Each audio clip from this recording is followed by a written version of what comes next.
Welcome to Trade Show Guy Monday Morning Coffee for May 14th, 2018. You know, it just seems like this year is zooming by. It's like the middle of May already. I mean, the year's almost half over. 5-6 weeks away?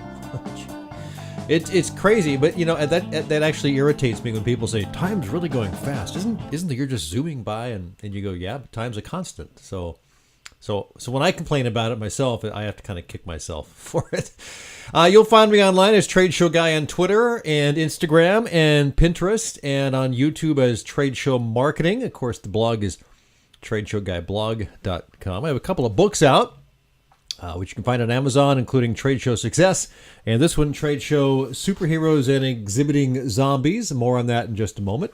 No guest again this week. I do have some scheduled for later in the month and in early June, but flying solo again today, which, yeah, just fine with me.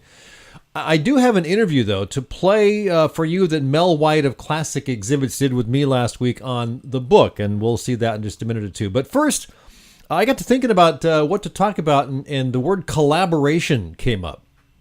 Collaboration is so important in today's world.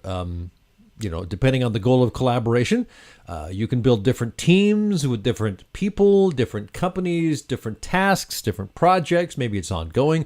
For example, in my world, my company depends on collaboration with experts in 3D exhibit design, graphic design, exhibit fabrication, shipping, installation, and dismantle of the booth on the trade show floor, not to mention having good coordination, collaboration, and communication with the client, you know, to make sure they're as pleased as punch. So collaboration is so very important. Collaboration can come in many forms. I ran across an article online at Inc.com that looks at collaboration and offers several keys on how to make it work at its best. I'll leave a link in the showroom to the Inc. link. It's the Inc. link. But the first collaboration that this writer says that the collaboration must create value. Got to have value for both you and your partners. You got to know what value you're providing and that you provide as much as possible with these resources you have. Number two, it's got to result in competitive advantage for you. So they illustrate, okay, 1 + 1 sometimes equals 3 because the sum of two parts, as it were. Number three, take account of your abilities. So when you collaborate with others, you have to know what you bring to the table and what are these things that maybe your partner may lack. At the same time, know your weaknesses, and you both should be aware of both strengths and weaknesses. Number four, your partners must be able to do what you've asked them to do and being self-motivated. So it's a mutual benefit, and your partners must be experienced in skills. Number five, your partners should have no awkward conflicts of interest. No conflicts of interest with other individuals or companies that don't intrude on the relationship and trust that you are building with each other. So, word to the wise, do your due diligence up front to make sure that doesn't come up halfway through the project. Number six, your partners do not have and will not gain too much bargaining power. Roughly should be equal. You may be leading the project, but if you control everything, they probably won't want to be that involved with you. It may be that they want to have a lot of say in what's going on, and what they say should be of value to you. That's why you're asking them to be a partner. Number seven, set goals and constraints to measure performances. So know what you're going to get out of the partnership. Maybe it's a time-limited partnership, and whatever comes out of that time, maybe it's a specific task or project that needs to be done. If there are constraints in the collaboration, they need to be defined in advance. Number eight, align rewards with performance. Successful collaborations incentivize performance in ways that reward the parties for achieving specific goals and milestones. Number nine, specify favorable terms to ensure the success of your collaboration. Be prepared to offer favorable terms to the other party, and you should expect and require the same in return. And finally, number 10, meet requirements from partners' perspective as well as your own. The more of the above 9 keys to collaboration you have working for you, the better. And you should meet as many as possible. And the best scenario is you would meet all 9 of them from your perspective and from your partner. So again, look for the link to that article on the show notes. I mentioned that I would show you an interview that Mel White, VP of Business Development at Classic Exhibits, did of me last week at his suggestion about my new book. Let's you take a look here.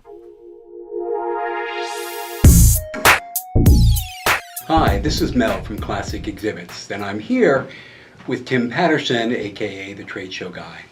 And we're going to talk today about trade shows, trade show marketing, and books. So I've known Tim for quite a while, and one of the things I've always admired about Tim is that he is so proficient at social media, at blogging, and about videos, about topics about trade show and trade show marketing. He's done just a terrific job. A couple years ago, he wrote a book, Trade Show Success, and that book has done very, very well. And he's following that book up with another one, which I think is even better, which is Trade Show Superheroes and Exhibiting Zombies. So Tim, what I want to do is I want to ask you why that title, Trade Show Superheroes and Exhibiting Zombies. A Trade Show Superheroes and Exhibiting Zombies came out of a couple of lists I had written for my blog, Trade Show Guy blog, which I did the math on it. It's actually 10 years old this year. Wow. I started as a lark a long time ago with another company, but one of the things I found out over time is that people like to read lists, and every once in a while I'd go in and look at, what blog posts got the most views, as it were, and lists always got the most views. And so along the way I'd make up stuff, and have fun. Some of them would be related to the top kinds of flooring you could have, or the just a variety of lists. And I did one on trade show superheroes, the kinds of trade show superheroes you'll meet. I remember that one. I like that one. And then I did one on the kinds of exhibiting zombies you'll find, because zombies were very popular and probably still are. I don't watch the zombie shows, but and so as I'm creating this book and trying to compile all this stuff together, I remember those two lists, and Trade Show Superheroes and Exhibiting Zombies kind of just came up, and I said, that's it, that's got to be the one, It's a great title. I really love that title. So who is the audience for this book? Really, it's for any small to medium-sized company that does any sort of trade show marketing, whether they're new to it or whether they've done it for a while. I think there's some ways that this book can help them. There's a lot of lists in there that relate to various aspects of trade show marketing, and I think that anybody who does any sort of trade show marketing or is considering it would benefit from reading this book.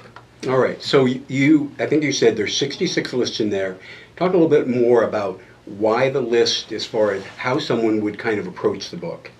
Well, it's a book that you certainly could read from front to back, but that doesn't have to be. You could go in there and because it's broken down into chapters. I've got chapters on budgeting, buying an exhibit, pre-show marketing, follow-up, things like that. So I've grouped them into various categories to kind of make it easier to go through. But you can just pop it open anywhere and read lists like 10 annoying things trade show attendees do. I mean, we all know these things if you've been to trade shows. 10 things to look for in competitors' trade show booths. With the spy versus that's a good spy. one. So if you're thinking about various aspects of trade show marketing, and maybe you're on the way to the show and you're planning for a show, you're on a plane, you start to poke through this and you say, oh, here's 5 mistakes you're making at a trade show, and you go, am I making these mistakes? So I think the whole idea was to group these in lists that are easy to jump in and take, just bite-sized, and so it's fun to read.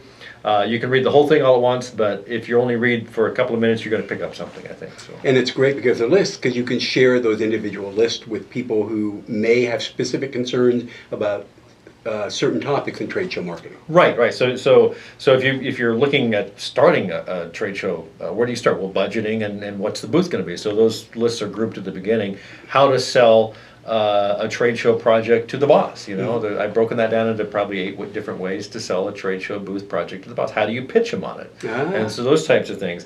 And I use it a lot I give a lot of these copies away to potential prospects, and it's a great business card to have. But certainly, people want to buy it, they can find it on Amazon. So that's the best place to buy the book. They can probably reach you directly as well, right? Yes, all that information is in there, but if you just follow me on Twitter at TradeshowGuy, I'm TradeshowGuy on Instagram, and the contact information's there, phone numbers or websites. People reach out to me, I'm pretty receptive to responding to them, so yeah.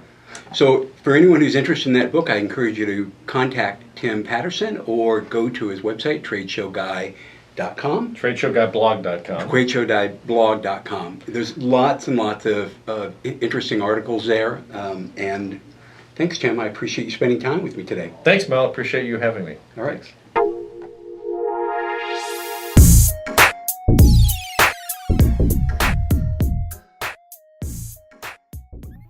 Hey, thanks to Mel for offering to do that. Really fun stuff. I do have a trade show tip of the week. It's a quick list from Trade Show Superheroes and Exhibiting Zombies book. It's about post-show follow-up and activities.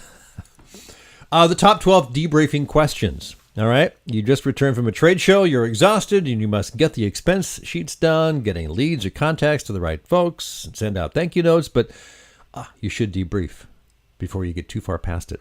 So, things to ask. What did I learn about the booth? What did I learn about the people I worked with? What was most important to the visitors in your booth? What did not work about the booth or the exhibit setup? What was not important to the attendees? Maybe you thought something would be really cool. It wasn't.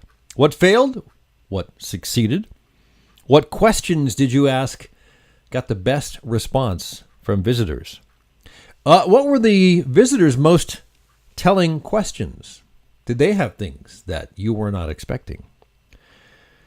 How can I use what I learned for the next show? I think that's very important as well. How much time do I reasonably need to prepare for any significant changes? So maybe the questions or your reaction to some of the things that happen in the booth dictates you make changes. How much time do you need? So that's part of your debrief.